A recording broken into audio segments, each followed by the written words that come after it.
Bonjour à tous. L'ancien patron d'Air France, Pierre-Henri Gourgeon, va-t-il renoncer à sa prime de 400 000 €? Le gouvernement souhaite qu'il rembourse cette somme jugée indécente au vu des mauvais résultats du groupe. Les actionnaires, dont l'État fait partie, doivent se prononcer lors d'une assemblée générale qui aura lieu au Carrousel du Louvre à Paris dans une demi-heure. Sur place, on retrouve Magali Boissin. Magali, la réunion promet d'être tendue. Oui, ambiance houleuse attendue ici cet après-midi à l'Assemblée Générale. Beaucoup de petits actionnaires sont remontés à l'entrée de la salle, remontés contre cette prime de 400 000 € accordée à l'ancien patron d'Air France en octobre dernier. Cette prime avait été accordée pour qu'il ne parte pas travailler à l'époque à la concurrence. Eh bien, les représentants de l'État ont annoncé qu'ils voteraient contre ce chèque. Mais problème numéro 1, l'État n'est actionnaire qu'à hauteur de 15% de la compagnie aérienne. Il ne peut donc pas décider seul. Et pour que le non l'emporte, il faudra emporter la conviction des autres actionnaires. Et puis problème numéro 2, et pas des moindres, cette prime a été versée il y a plusieurs mois déjà. Et Pierre-Henri Gourgeon pourrait donc faire fi du résultat du vote de cette Assemblée Générale ou décider de lui-même de rembourser la prime pour des questions de décence et de morale, comme l'exigeait ce matin le ministre de l'économie, Pierre Moscovici. Second point de crispation, ne l'oubliez pas, ce sont des actionnaires présents dans la salle qui ont forcément à l'esprit les difficultés financières de la compagnie. L'action Air France a perdu 70% en un an. Un plan de redressement avec 2 milliards € d'économies à la clé est en cours. On parle de suppression de postes. Le nouveau patron d'Air France, Alexandre de Gignac, ne manquera pas d'être interpellé sur ces questions. Merci Magali Boissin pour ces précisions. Et d'autres patrons sont dans le collimateur de Bercy en cette période de crise. C'est le cas de l'actuel PDG de Safran, Jean-Paul Hertmann. L'Assemblée générale de l'entreprise a refusé de lui accorder un parachute doré et une retraite chapeau. L'État, actionnaire à hauteur de 30% de l'équipementier aéronautique et de défense, a convaincu ses partenaires de voter contre ces deux résolutions. La CGT fait face à une crise interne. La candidature de Nadine Prigent a été rejetée ce matin par le comité confédéral national. Bernard Thibault, à la tête du syndicat, l'avait soutenu et souhaitait que l'ancienne infirmière de 54 ans lui succède l'an prochain. Mais une majorité de fédérations souhaite une autre candidature, celle d'Éric Aubin, le monsieur retraite de la CGT et patron de la Fédération de la construction. Autre guerre de succession, celle qui se dessine à l'UMP. Officiellement, Alain Juppé nie vouloir briguer la présidence du parti, mais son ambition ne fait aucun doute aux yeux de ses deux rivaux potentiels, François Fillon et Jean-François Copé, qui souhaitent tous deux prendre les rênes de l'UMP. Reportage Laurent Desbonnets et Géraldine Noël. Est-ce que vous êtes capé? On va commencer le blanc. Je ne connaissais pas ce mot, vous voyez. Alain Juppé assure ne pas connaître le mot capé. Il n'a donc, jure-t-il, jamais pu prononcer la phrase citée dans Paris Match. Pour l'instant, je les laisse s'écharper entre eux, mais je vais me lancer. Je suis le plus capé, il n'y a pas photo. Nous avons besoin d'être rassemblés sans anticiper sur des futures échéances. Je trouve que l'équipe qui est autour de Jean-François Copé fait un très bon boulot à la tête de l'UMP. La déclaration prêtée à l'ancien ministre des Affaires étrangères n'avait toutefois pas du tout surpris certains ténors de l'UMP. Je note que quand c'est moi qui m'exprime, ça fait beaucoup de bruit. Je vois qu'Alain Juppé dit la même chose que ce que j'ai dit la semaine dernière. Un débat donc assumé pour certains, mais toujours ignoré par d'autres. Il a démenti les propos qui lui ont été prêtés, donc pour moi l'incident est clos. Vous savez, moi je passe beaucoup de mon temps à apaiser, à dialoguer, à rabibocher. Voilà, c'est le rôle qui est dévolu au secrétaire général de l'UMP que d'être à la fois, si je puis dire, un chef d'équipe et un chef de famille. Seul objectif officiellement, les législatives sur lesquelles tous à droite assurent être d'accord, tous défendent le même programme.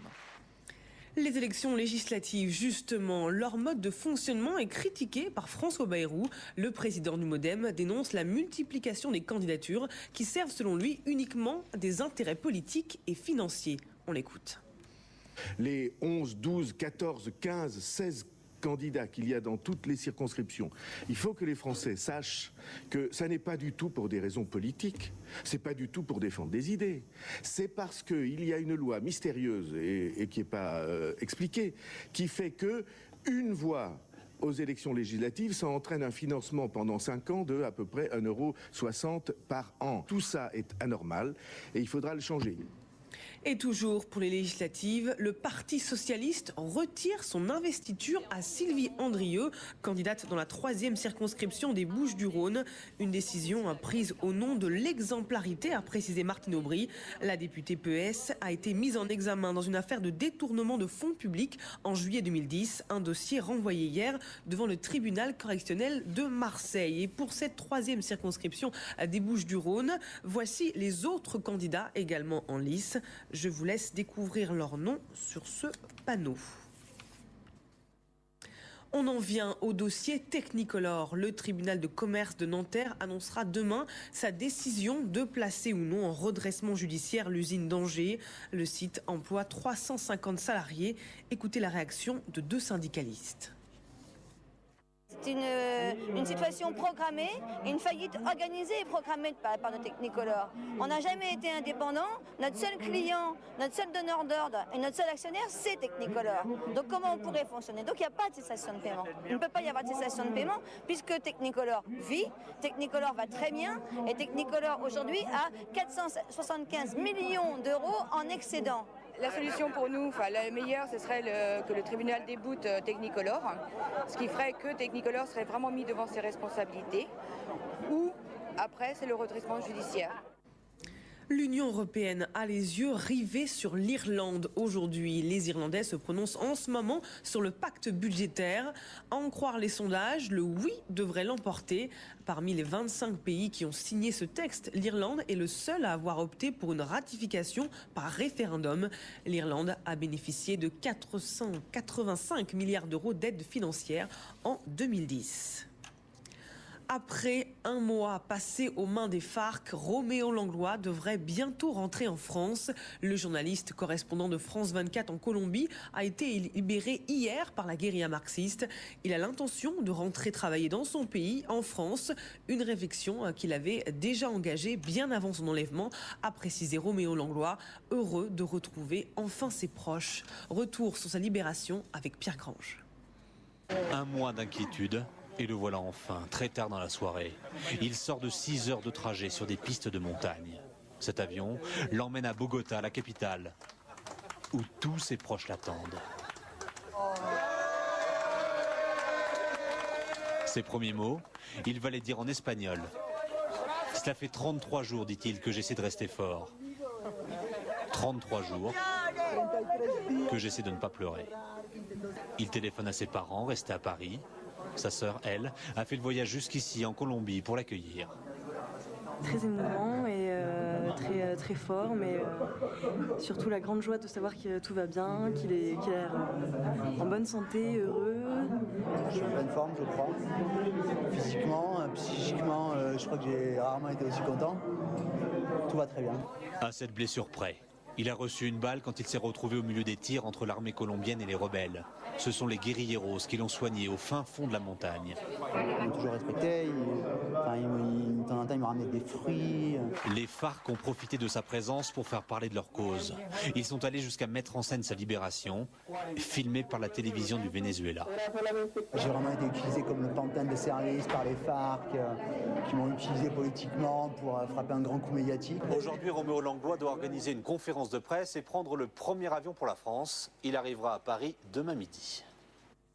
On passe au football. Les Bleus sont à Reims. Les joueurs de Laurent Blanc affrontent ce soir la Serbie dans l'avant-dernier match de préparation à l'Euro. 4 jours après leur victoire difficile face à l'Islande, ils vont devoir convaincre et chasser leurs doutes.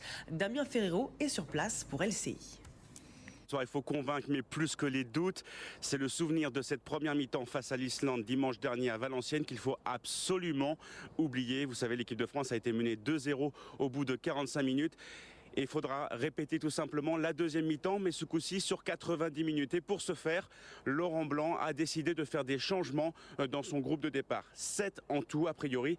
C'est donc beaucoup de changements face à un adversaire prestigieux. En tout cas, c'est l'adversaire, on va dire, le plus qualitatif que va rencontrer l'équipe de France dans ce stage de préparation à l'Euro 2012. Et donc le 11 titulaire que l'on verra ce soir devrait s'approcher aux 11 titulaires que l'on verra le 11 juin prochain face à l'Angleterre lors de cet Euro 2012 et ce premier match de poule. Alors quelle équipe? Elle devrait ressembler à celle-ci. Et je prends mes notes.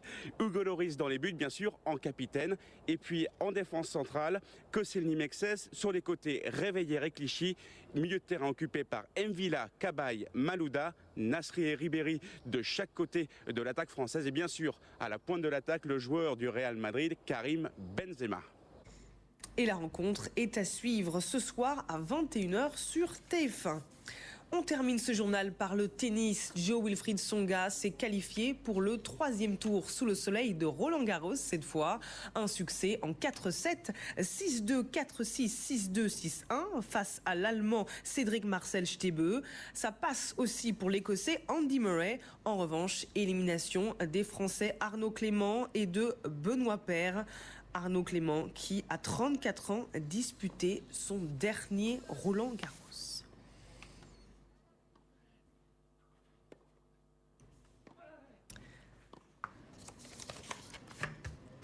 Dans un instant, sur LCI, choisissez votre camp avec Valérie Expert. Mais d'abord, la météo de Karine Fauvet.